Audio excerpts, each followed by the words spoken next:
नमस्कार, मेरा नाम सागर कुमार है और आप न्यूज हाट का खास कार्यक्रम बेधड़क देख रहे हैं। और हर रोज की भांति आज भी हमारे साथ जुड़ चुके हैं न्यूज हाट के managing editor Ajay Kumar Mishra sir. बहुत बहुत स्वागत है सर आपका। धन्यवाद धन्यवाद सर, जिस प्रकार से प्रचंड बहुमत के साथ एनडीए जीत कर आई, अब सरकार का गठन भी हो गया है, लेकिन एक सवाल लगातार जो है सत्ता के गलियारों में तैर रहा है। हालांकि नीतीश कुमार काफी एक्शन मोड में दिखाई दे रहे हैं, लेकिन इसके बावजूद भी एक सवाल सर सत्ता के गलियारों में बहुत तेजी से चर्चा का केंद्र बना हुआ है कि आखिर मुख्यमंत्री नीतीश कुमार के बाद कौन, किसके हाथ में आएगी सत्ता की कमान, कौन हो सकता है अगला मुख्यमंत्री। और जब इसकी चर्चा होती है तो सीधे लोग भाजपा की तरफ रुख करते हैं, भाजपा के प्लानिंग पर जाते हैं, क्योंकि भाजपा को सर माना जाता है कि आने वाले 20-25 सालों की प्लानिंग करके ही वो कोई ना कोई एजेंडा सेट करती है, कोई ना कोई काम करती है। तो आपको क्या लगता है सर कि क्या अब जदयू यानी कि नीतीश कुमार के बाद अब भाजपा का मुख्यमंत्री बनेगा, और बनेगा तो भाजपा उसके लिए क्या कुछ कर रही है? देखिए, भाजपा जो है, भाजपा की तो रणनीति है, लक्ष्य भी है बिहार की सत्ता पर काबिज होना। यह लक्ष्य अटल बिहारी वाजपेयी का सपना था। नहीं, यह लक्ष्य जो है कोनो एक दिन का, 2 दिन का, 2 साल 5 साल का नहीं है ना। भाजपा का यह पुराना लक्ष्य और नीति है ना। तो पहले तो इन्होंने जो है भाजपा वालों ने शुरुआत की लालू प्रसाद को कुर्सी से हटाने की। इसमें देखा कि अकेले हम सक्षम नहीं हो सकते हैं और किसी ओबीसी चेहरा को आगे लाना होगा। तो नीतीश कुमार पर खेला था, है ना। तो नीतीश कुमार लंबी अवधि खेल गए, है ना। भाजपा का दाल बीच में कहीं गला नहीं, है ना। तो ये खेला चलते रहा 2005 से 2025 तक। बीच की अवधि में जो है 2 बार नीतीश कुमार पलटी भी किए, इधर से उधर चले गए महागठबंधन के साथ, खास करके राजद के साथ जी, है ना। तो लग रहा था कि अब भाजपा को यह मौका नहीं मिलेगा। नीतीश जी अब फिर से बिहार में पिछड़ों की गोलबंदी करेंगे, जिसमें तमाम पिछड़े आ जाएंगे। एक तो ईबीसी नीतीश कुमार जी के वोटर हैं, कोर वोटर हैं बिल्कुल। और पिछड़ों में जो है कोयडी कुर्मी, लव कुश तो उनका समीकरण, उधर यादव है, नीतीश कुमार लालू जी के साथ सबसे 14% के साथ। हाँ, जो जितना जो ओबीसी ईबीसी है ना, एक बड़ी आबादी है। हाँ, तो वो सब के सब चले जाएंगे, एक साथ हो जाएंगे। और बिहार की सत्ता जब ओबीसी के हाथ में चली जाएगी, ओबीसी ईबीसी के हाथ में, तो फिर भाजपा के लिए राजपाट मिलना मुश्किल हो जाएगा, टेढ़ी खीर हो जाएगी। क्योंकि दोनों आबादी है। अरे वोट क्या होता है? आबादी का खेल है। जिसकी जितनी आबादी उसकी उतनी हिस्सेदारी, और हिस्सेदारी जब ज्यादा होगी तो उसका सरकार स्वाभाविक है, उसकी सरकार बनेगी। संख्या बल का खेला होता है, कहा ही जाता है सर कि democracy is a number of game. हाँ, वही संख्या बल का खेल है। तो उस परिस्थिति में जो देखिए 2005 और 2015 के चुनाव में बहुत अंतर था। 15 के चुनाव में जिस तरह से लालू प्रसाद जी ने आरक्षण समाप्त कर देगी भाजपा, मोहन भागवत का एक स्टेटमेंट पकड़ लिए थे, एक स्टेटमेंट पकड़ के, तो बिहार के तमाम पिछड़े जो है आरक्षण के भय से एक हो गए थे। अब भारी बहुमत जो है महागठबंधन को मिल गया था। भाजपा 52-53 सीट पर सिमट गई थी जो। तो ये जो है स्लोगन या ये जो रणनीति होती है वह चल जाती है ना। 2024 के लोकसभा चुनाव में भाजपा की ओर से कहा गया था, नरेंद्र मोदी ने भी कहा था, अमित शाह ने भी कहा था, अब की बार 400 पार। तो इसकी व्याख्या भाजपा के कुछ जो है नेता, कुछ सांसद, पूर्व सांसद, उन्होंने कर दी। 400 पार होगा तो संविधान संशोधन कर देंगे, बहुत चीज बदल, खास करके अयोध्या के थे सांसद, और ऐसे कई थे जो जिन लोगों ने ऐसी अफवाह उड़ा दी, ऐसी बातें कह दी, और विपक्ष उसको हवा दे दिया। ऐसा उसका नतीजा क्या हुआ? विपक्ष कहा कि अगर इसको बहुमत आ जाएगा 400 तब तो संविधान बदल देगी। अब यह संविधान आरएसएस की हो जाएगी। और राहुल गांधी क्या किए, संविधान की एगो पोथी लेके पूरे राज्य में, पूरे देश में मतलब नैरेटिव एक सेट कर दिया, नैरेटिव सेट कर दिया ये लोग, है ना। क्योंकि संविधान का मतलब संविधान का मतलब जो है उसका क्या सीधा अर्थ, और कांग्रेस ने या तमाम विपक्षी दलों ने क्या नैरेटिव सेट किया कि जैसे ही संविधान बदल जाएगा, संशोधन कर दिया जाएगा, तो देश में जो है दलितों आरक्षण, पिछड़ों को, दलितों को जो मिल रहा है उसको समाप्त कर दिया, अधिकारों का हनन हो जाएगा। उसके बाद जो सुविधाएं मिल रही है संविधान प्रदत्त, उसका हनन कर दिया जाएगा, है ना। तो ये इस तरह का जो भय दिखा दिया गया जनता के बीच में, उसी का नतीजा है कि भाजपा बहुमत के करीब भी नहीं पहुंच सकी 2024 के लोकसभा चुनाव में। तो ये नैरेटिव बहुत जल्दी सेट कर जाती है। तो अब सर बैकअप प्लान क्या है भाजपा के पास? अब जैसे बिहार में भाजपा आई, फिर से 2024 में 25 में नीतीश कुमार आ गए महागठबंधन से पलट के एनडीए में। उसके बाद से भाजपा ने क्या किया, नीतीश कुमार को अपना नेता माना। नीतीश कुमार तो नेता है ही, उसके पहले अपना प्रदेश अध्यक्ष बदल दिया, सम्राट चौधरी को बना दिया, जो पिछड़ी जाति से आते हैं, कोयरी समाज से, उनको बदला।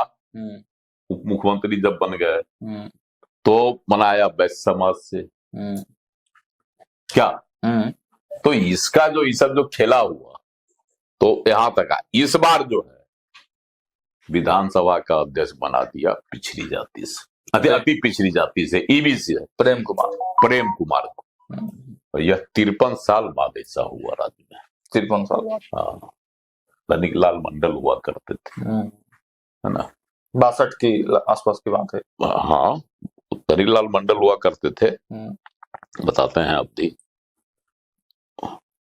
वह बने थे आपको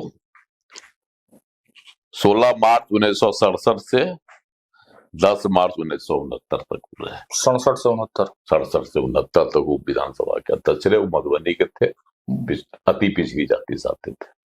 तो ये सब जो है, उसके बाद से अब भाजपा ईबीसी को देकर एक गेम खेल रही है। अच्छा, क्योंकि नीतीश कुमार का हुआ बड़ा कोर वोटर, उसी की ताकत पर जो है नीतीश कुमार इतने वर्षों तक राज करते रहे, तो भाजपा चाह रही कि उसमें भी अपनी पैठ बना लिया जाए। अच्छा, मतलब उस वोटर पर भाजपा की दृष्टि है, नजर है। पहले भी नरेंद्र मोदी भी तो यही कहते थे, हम भी जो अति पिछड़ी जाति से आते हैं, कहते हैं, है ना, जो हम हैं वैश्य बनिया, वो अभी अति पिछड़ी जाति में है, गुजरात में, यही कहते थे जी। तो ऐसा करके पहला चुनाव वो जीत गए बम्पर। तो इसी तरह का है कि ईबीसी को एकजुट करने का। लेकिन पहला चुनाव में जब लोग मतदान कर रहा था तो नरेंद्र मोदी के नाम पर दिया, कहा कि हम वोट देंगे नरेंद्र मोदी को प्रधानमंत्री बना। लेकिन जब मुख्यमंत्री चुनना होगा तब नीतीश कुमार को। उस समय भाजपा को नहीं दे, क्योंकि दोनों में दोस्ती नहीं थी। तो ये तस्वीर जो है ईबीसी में, तो ईबीसी पूरी तरह से नीतीश कुमार के साथ हैं। लोकसभा का चुनाव भी यह साबित कर दिया और विधानसभा का चुनाव भी। लेकिन इससे क्या है, अब भाजपा चाह रही है यह वोट अपनी ओर खींच ले। तो सर इससे तो नीतीश कुमार कमजोर होंगे, जदयू कमजोर होगी। देखिए, नीतीश कुमार जी की राजनीति कितने दिनों तक है, भविष्य की राजनीति तो है नहीं। अब नीतीश कुमार की व्यक्तिगत हम करें, पार्टी के नहीं कर रहे हैं, तो उसके बाद तो बिहार में जो है विकल्प की शून्यता की स्थिति आ जाएगी। उसके लिए बैकअप प्लान जो है भाजपा ने बनाना। नहीं, अब जो है दूसरी तरफ तेजस्वी यादव उतने मजबूत नहीं रह गए।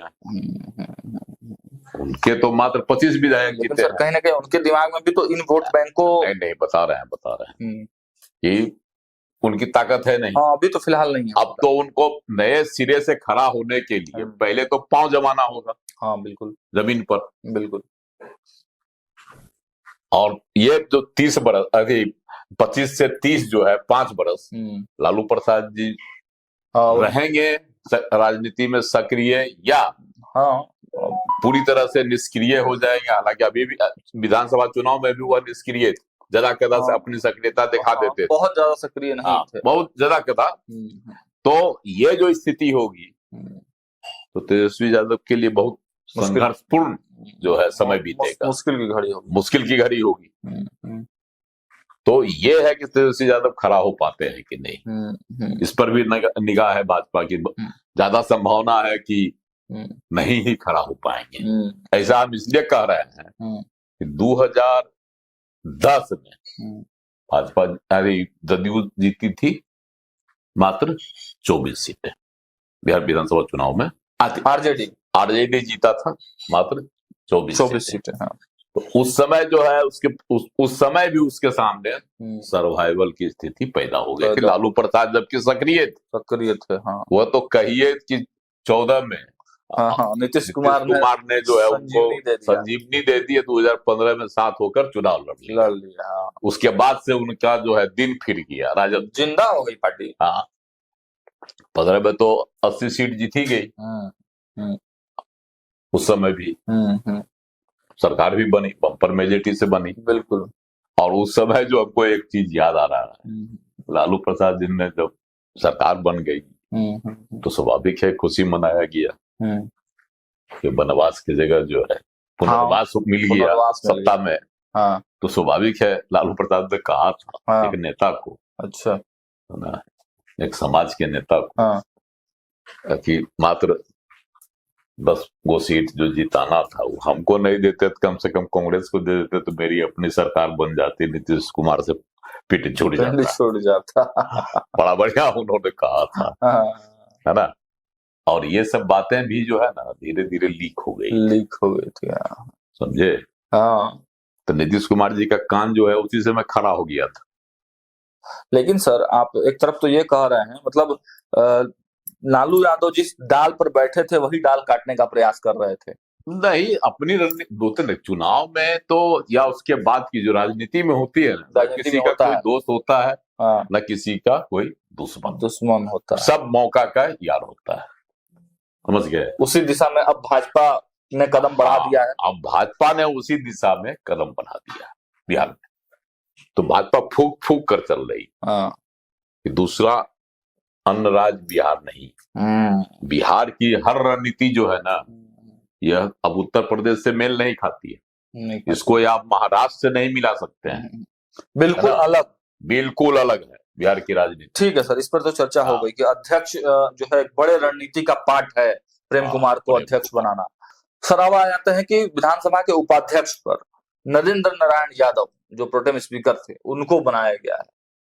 चूंकि इस बार कहा जा रहा है कि एमवाई जो है वो टूट गया है लालू प्रसाद यादव से, आरजेडी से, महागठबंधन से, तो इस वजह से भी नरेंद्र नारायण यादव एक प्रयोग किए गए हैं। देखिए यादव टूटे हैं इस थोड़ी बहुत कहीं कहीं, लेकिन यादव का एक मुश्त वोट मिला है राजद को, एक मुश्त मिला है। हाँ, और अभी भी यादव खड़ा है। ऐसा नहीं है कि तेजस्वी के दिन जो है क्या कहता है कमजोर हो गए इसलिए जो है यादव उनका साथ छोड़ दिया। यादव भी 5 साल का इंतजार कर सकता है। मैंने डाई हार्ड फैन है तेजस्वी यादव के। मुसलमानों में थोड़ी जो है वो लोग थोड़े से डमाडोल हुए। उसके लिए हुआ न कांग्रेस के साथ गए न जदयू को भी उन्होंने नहीं स्वीकारा। तो एक नई पार्टी को उन्होंने स्वीकारा। सीमांचल में तो एआईएम जो है उसको, है ना, तो उसके साथ झुकाव हुआ। लेकिन एआईएम जो है वो पूरे राज्य में नहीं ना अपना पांव फैला सकता। बिल्कुल, वो एक क्षेत्र जो है उसी तक सीमित है। लेकिन सर ये किस रणनीति का पार्ट है?